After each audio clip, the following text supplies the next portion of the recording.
Hello, this is Daniel Mart, and today I'm going to be doing another review, and this one's going to be for Gone Girl.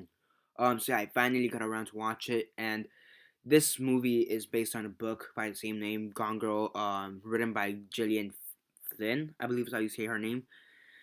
And yeah, this movie stars Ben Affleck, Rosamund Pike, Neil Patrick Harris, Tyler Perry, Carrie Coon, Kim Dickens, Patrick Fugit, David Clennon, Lisa Baines, Missy Pyle, Emily Ratajkowski, Casey Wilson, Celia Ward, Leonard Kelly Young, Kathleen Rose Perkins, and Scooty McNairy. So yeah. Before I begin on the actual review, though, 10-second spoiler warning as usual. For those who have yet to actually watch the movie and haven't already, stop the video, go check it out, and come back here and watch the rest of this review. 10-second spoiler warning as usual, starting now.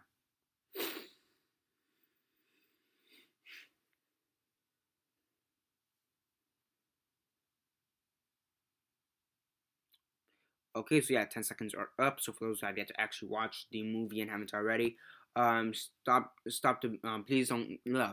comment down below or be messaging me that never gave you a fair warning, because as usual, I did. Um, so yeah, basically, Gone Girl, as usual, quick synopsis, likes and dislikes, and then the rate. Um, I mean, what can I say about this film?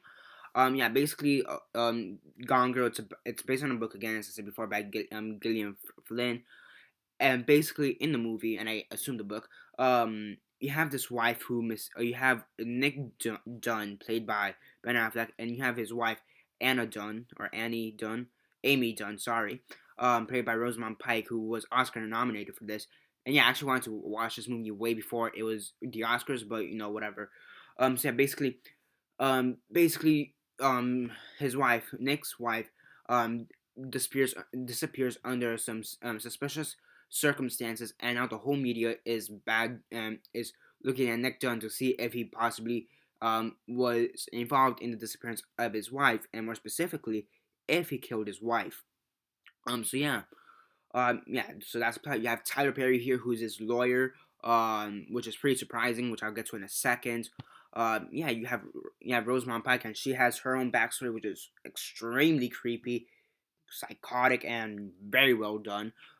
So yeah, Neil Patrick Harris, he's in it for a while. He's pretty good. And yeah, and basically, in a way, it is a bit satirical, in my opinion.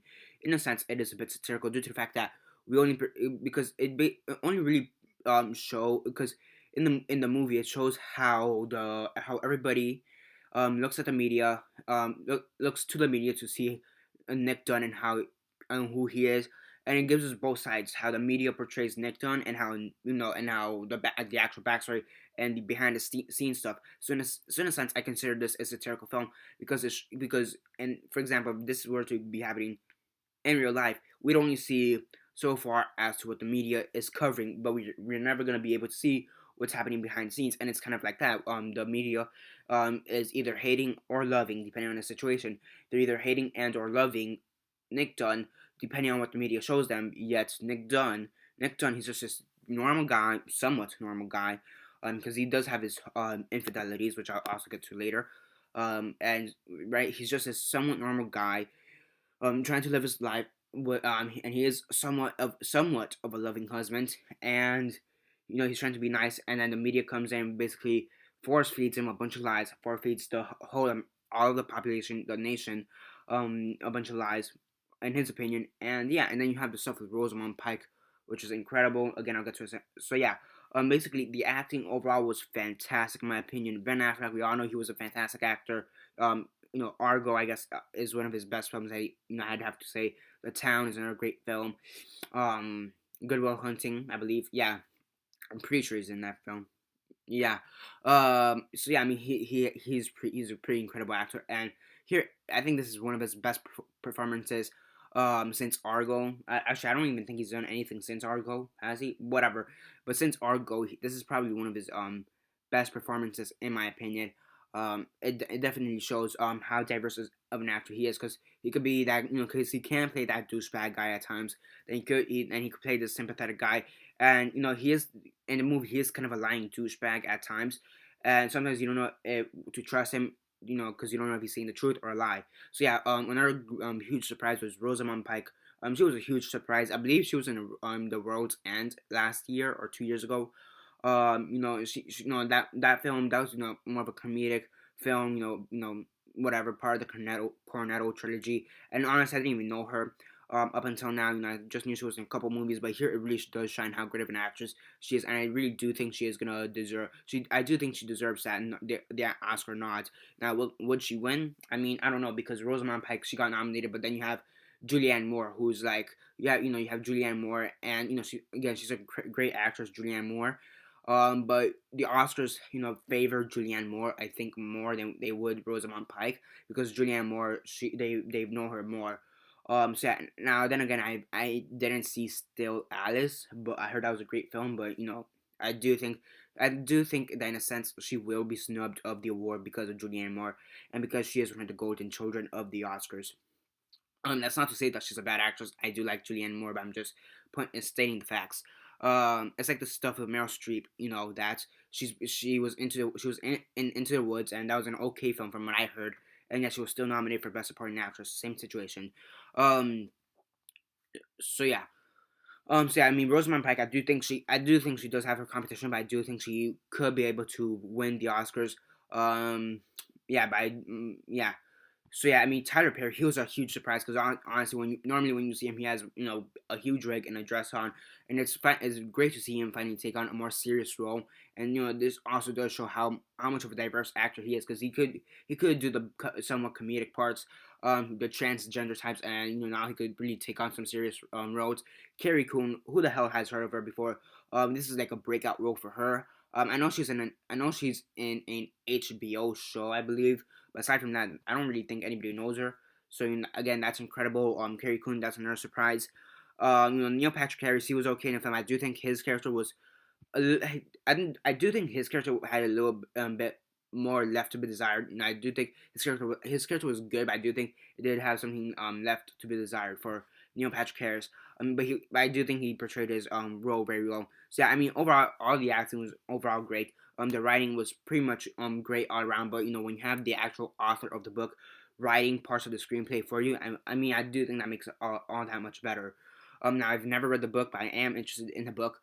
I mean, there's so many incredible films, and yeah, I mean, there's this one film, not film, sorry. There's this one scene where it's towards the end where you have Neil Patrick Harris and Rosamund Pike, and they're having sex. And my first thought, I'm not even kidding you. My first thought isn't Neil Patrick Harris gay? I mean, that was literally my first thought for some reason. I'm like, whatever. So yeah, but they're just having sex at about a minute into sex. Um, what's her name? Rosamund Pike, her character, grabs a box knife or whatever the knife you use to open boxes, uses it on Neil Patrick Harris's and slits his throat, and I was just shocked. My jaw dropped. I was like, holy shit. Because we already knew she was kind of fucked up because of her backstory and her diary, because her diary does play a big part into the film. So we already knew she was kind of fucked up, but dude, this took it to a whole new level. It was extremely fucked up. So I mean, the film is very fucked up at times. It's very dark in my opinion. I mean, yeah, but I do have one complaint, and that's that in the last 20 minutes, the film kind of falls apart in my opinion.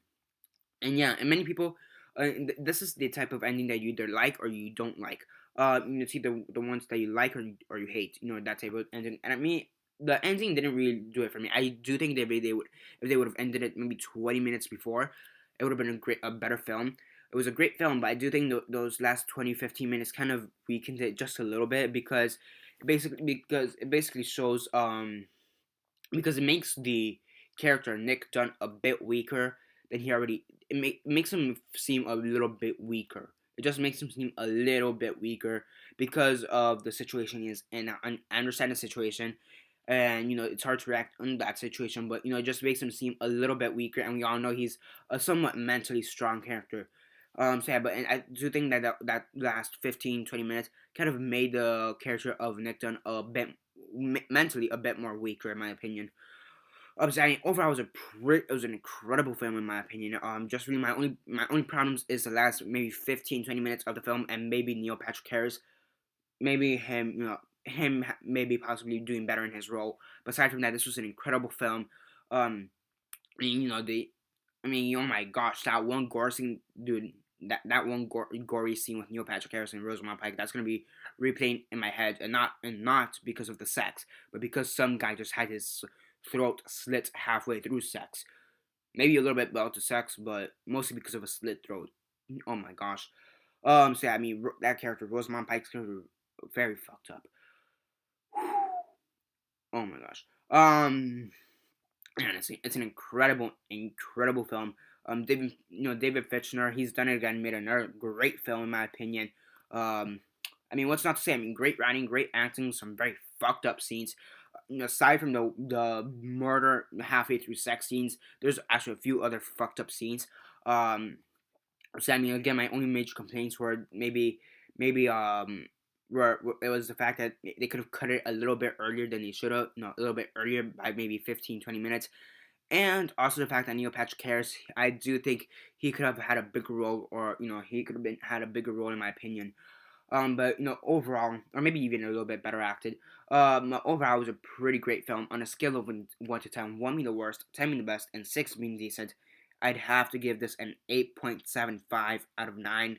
Yeah, I mean out of 10, 8.75 out of 10. Such an incredible film. Do check it out if you haven't already. Oh my gosh, is that an incredible film? Probably one of my favorite movies of this year. Definitely within the top 5, I would have to say. So yeah, and speaking of my top 10 movies of this year, whatever, or top whatever of this year, top 10.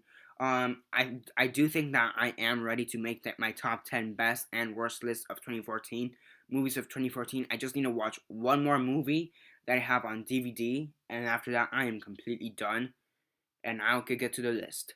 So yeah, that's basically it for now. 8.75 out of 10 is what I'd give Gone Girl. Such an incredible film. And yeah, that's basically it for now. Subscribe if you're not already subscribed. I do movie reviews, TV show reviews, and comic book reviews. So definitely do stay tuned for that. Aside from that, like the videos on Facebook, Twitter, MySpace, or whatever you guys prefer. And that's basically it for now. This is Daniel Mart signing off.